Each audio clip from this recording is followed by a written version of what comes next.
What is up, guys? Now, reacting to a video titled "The Horrifying Truth About the Stranger."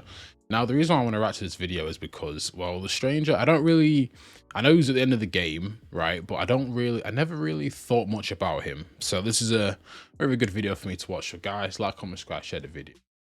Let's get into it. The Stranger is one of the most polarizing characters in The Walking Dead. Yet, despite that, his role is often overlooked. At first glance, it's easy to label him as just another villain, or even as a reflection of the player's own choices. But there's far more to his character than that. In this video, I'll show you why the Stranger is not only significant, but far more important than many fans realize.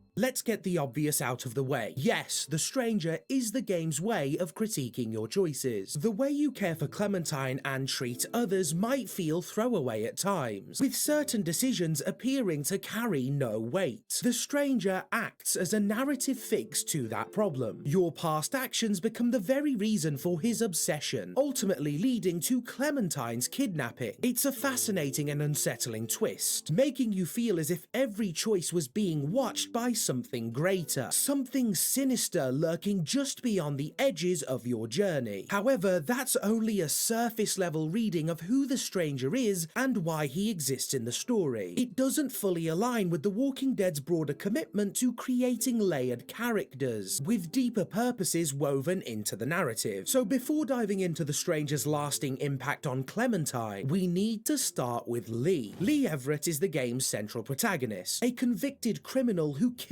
the man having an affair with his wife. In many ways, Lee enters the apocalypse already condemned, carrying society's judgment on his back before the dead even rise. When the outbreak begins, Clementine becomes his path to redemption. Through protecting her, Lee finds a chance to atone for his past, to prove his worth, and ultimately to show that even a flawed man can rewrite his story. The Stranger, on the other hand, was the model citizen, an ordinary family-driven man, maybe even successful. He coached children's football, someone the community could rely on. But here's the crucial detail many overlook. Where Lee gained a new life in the apocalypse, the Stranger lost his. Scarcity and mounting pressure tore his family apart. He isn't just broken by the world, he's erased by it. The man who once stood tall in his community now doesn't even have a confirmed name. Interestingly, developers once planned to call him Mitch Campman, but they deliberately scrapped it. A quiet meta-level signal of how completely the world has erased him. Lee Wow. Okay. I like that. Wow. was a murderer in a world before the fall, but the Stranger only became one once the walls closed in. Driven to desperation, he kills his wife and keeps her severed head. Whether as a direct result of Lee taking his supplies, his wife and keeps Wait, I can't. on once the walls closed in. Driven to desperation, he kills his wife and keeps her severed head. Whether as a direct result of Lee taking his supplies or simply after those resources dwindled on their own. It's also worthy to point out that stealing the supplies was a group decision, yet the Stranger directs all his hatred at Lee, highlighting the very hypocrisy that defines him. Many misunderstand the Stranger's obsession with Lee. It isn't just about what you did to him. No matter your choices, he'll always find a reason to despise you. His hatred runs deeper. He sees himself as superior because he didn't lose control until after the world ended. In his eyes, a man like Lee can't be trusted with a child. Lee doesn't deserve a happy ending if the Stranger can't have one himself. In that sense, the Stranger becomes more than just an enemy. He embodies the society that once condemned Lee, even taking on the role of the judge and jury that sentenced him. And like any flawed judge, his verdict is riddled with hypocrisy. He calls Lily broken and even condemns you for abandoning her, if that was your choice. While Lee is painted as a monster, everyone else is offered sympathy. The encounter with the Stranger is often overlooked in general though, because it begins deceptively calm, more like an interrogation than a showdown. He asks if you're armed, demands honesty, and even cross-checks your answers against Clementine's testimony. But once he delivers his verdict of guilt, the calm breaks, and that's the moment he decides Lee must die. Beyond being able to kill Lee outright in their fight, the stranger's choices indirectly led to Lee's bite, and depending on your playthrough, Ben's death and even Kenny's presumed demise. A stark reminder that his thirst for revenge only claims more innocent lives. It's easy to dismiss him as just the game critiquing us, but that misses the point of who we're actually playing as. The stranger isn't just the game, he's Lee's past manifesting, a force that can't be bargained with once judgment has been passed. Whether Lee or Clementine delivers the final blow is significant, but the ultimate takeaway is the same. Unlike at the beginning, Lee overcomes the judgment of others by defeating the stranger. Now that we've unpacked why the stranger exists in the story and what he represents for Lee, it's just as important to examine what he means for the future, and by that, I mean Clementine. Yeah, wow. I mean, I don't. You know what it is? When the stranger first appeared for me, I don't know how you guys. I just didn't. Obviously, for me, I was just like, well, how does this guy even know all this? Why is he even following us? Why is he even so angry? I never really looked at it as like, oh, he's critiquing us because of our choices. I guess I never really looked at it like that because I only played season 1 once, so I've never replayed it. So, like with season 2 and season 4, I've replayed them religiously. I don't know what your guys' favorite seasons are. Mine was always season 2 and season 4, but season 2 was always my favorite. But those were always the ones that I could replay. When it comes to season 1, amazing season, really good. Lee, amazing character, love his character, but I just never replayed it because I don't know, I just didn't think it was replayable.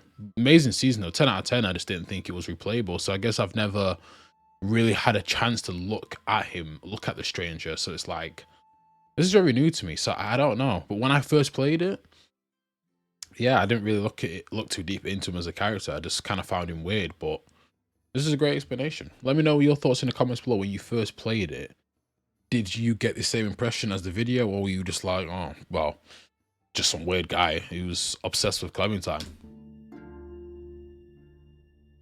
All throughout Season 1, Clementine is on a constant learning curve, figuring out who's good, who's bad, who can be trusted, and who can't. Her choice to trust Lee at the very beginning sets that journey into motion, but it's also a dangerous gamble. Had Lee been cruel or selfish, Clementine might not have survived at all. Once Lee takes responsibility for her, the game makes it painfully clear that even a moment's distraction could cost her life, as shown in the drugstore when she's attacked the instant Lee looks away. That moment serves as the first subtle warning, though most players don't register it at the time. Then come the St. John's, her first taste of people who appear kind and generous, yet turn out to be far more sinister than they seem.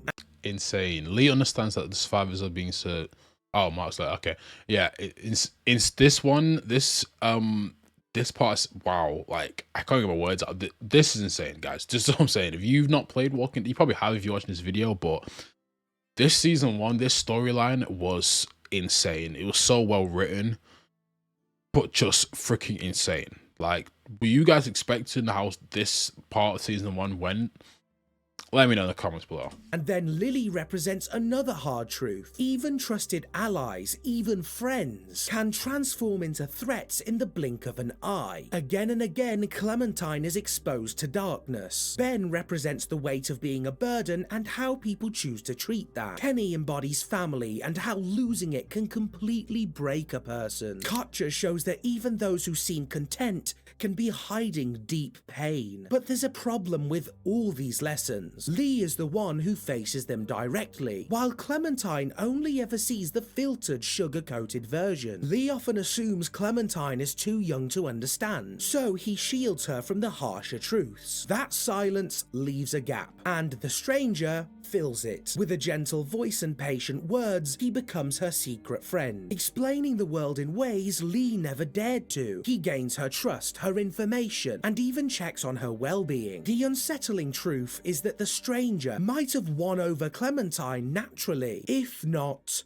for Chuck. Chuck pushes Lee to open up, to teach Clementine how to survive and defend herself. That shift throws a wrench in the stranger's plans. Lee keeps a closer eye on her and eventually discovers what's been happening. But the reality is sobering. Even if Lee had stumbled onto it by chance, distractions were inevitable. Just like in the drugstore, the stranger would have found his moment, and Clementine could have been taken without Lee ever knowing. What most players underestimate is how close the stranger truly got. He always knew their location, their needs, and their vulnerabilities. And for Clementine, this wasn't just a seasonal lesson. It was something that carried into every stage of her journey. She became more guarded, more willing to take matters into her own hands. You can see it most clearly in the opening of Season 2. Clementine keeps nearly everything about herself hidden, offering only her name. It isn't until much later, around episode 4, that she finally begins to lower her defenses and trust the group. There's a strong argument that the stranger is what prepared Clementine for Carver, and ultimately for raising AJ. He was her first true lesson in trust and deception, shaping the way she learned to navigate danger. By the time we reach Season 4, much of Clementine's focus is on teaching AJ what's acceptable and who can be trusted. That connects directly back to the stranger, whose betrayal and manipulation set those questions in motion. In a way, AJ is being raised under the shadow of the stranger. Every lesson Clementine gives him about trust and morality is rooted in what she endured. Circling back to an earlier point, if Clementine is the one to shoot the stranger, it marks a defining shift. The moment she moves from innocent child to hardened survivor. It even foreshadows AJ's pivotal choice to shoot Lily.